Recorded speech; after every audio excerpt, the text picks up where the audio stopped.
السلام عليكم ورحمة الله وبركاته. ازيكم يا حبايبي؟ عاملين ايه؟ يا رب تكونوا بخير وبصحة وبسلامة يا احلى متابعين في الدنيا. النهاردة هنعمل مع بعض وصفة جميلة جدا جدا هتعجبكم ان شاء الله، تنفع معاكم في المصيف بإذن الله. هنعمل مع بعض العيش القيصر بطريقة جميلة وسهلة ومش مكلفة، هتعجبك ان شاء الله. اول حاجة حطيت كوباية من المية، ضفت عليها بكوة من الخميرة ما يعادل 10 جرام، كيس الباكو الخميرة اللي بنشتريه العادي جدا. بعد كده ضفت كيلو من الدقيق زي ما انت ديكي كده شايفة. هقلب كده الخميرة مع الدقيق مع المية مع السكر. حطيت معلقتين من السكر، واحط زي ما انت شايفة معلقة من الملح، معلقة صغيرة مش كبيرة، واحط معلقة من البيكنج باودر برضو معلقة صغيرة مش كبيرة. هنقلب ده كله كده مع بعضيه. بعد كده هنجيب مية تاني ونكمل باقي العجن بتاعنا. اهو وصفة سهلة ومش مكلفة خالص خالص، مية وخميرة ومعلقة سكر ومعلقة ملح، هتعملي احلى عيش قيصر تاخديه معاكي في المصيف، وينفع سندوتشات لاولادك وينفع سندوتشات ليكي، حاجة كده جميلة خالص ان شاء الله.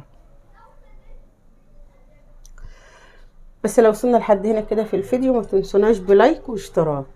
لو مش مشتركين عندنا في القناة يا ريت تشتركوا عندنا كده، تنورونا وتكترونا، ولو مشتركين تدوسوا لايك.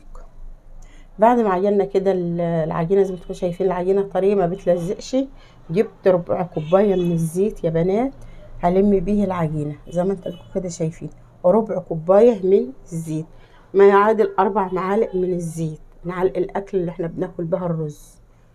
زي ما انتوا كده شايفين هلم بيها العجينه كده، هفضل اعجن في العجينه كده لحد العجينه ما تلم معايا وتبقى ناعمه.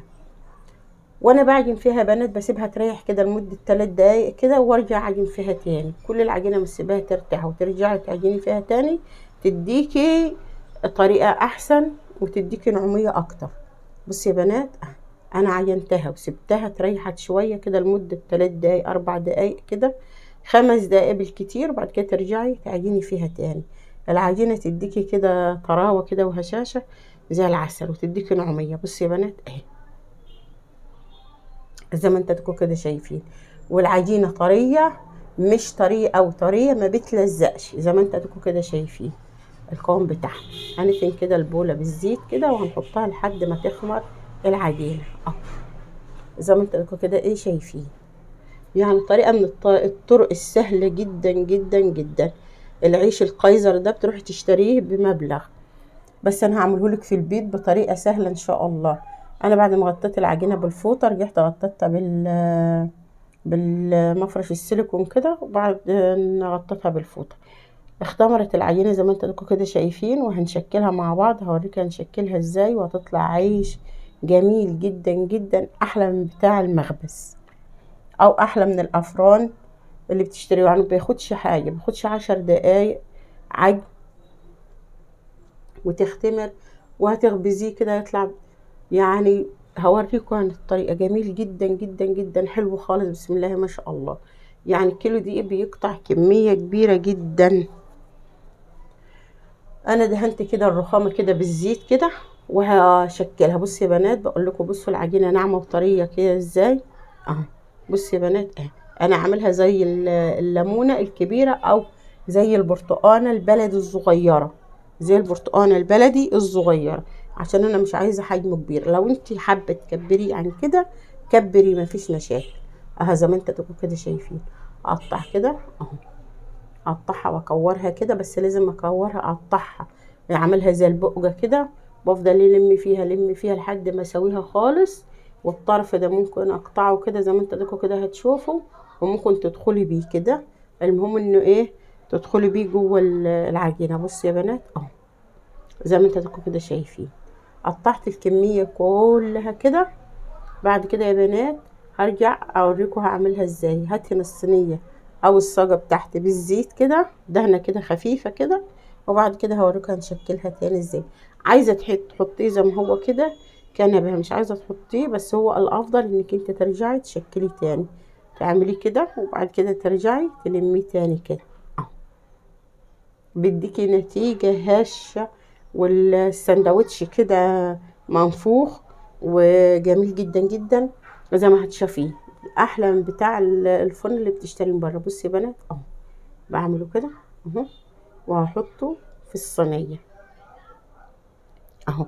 واهم حاجه يختمر المره التانية، يختمر كويس خالص، ما تخبزوهوش غير ان ضعف حجمه عشان يديكي نتيجه كويسه. بصي يا بنات انا هعمله ازاي، وبعد كده هلمه تاني اهو. شايفين؟ هلمه زي البقجه تاني هبصوا اهو كده.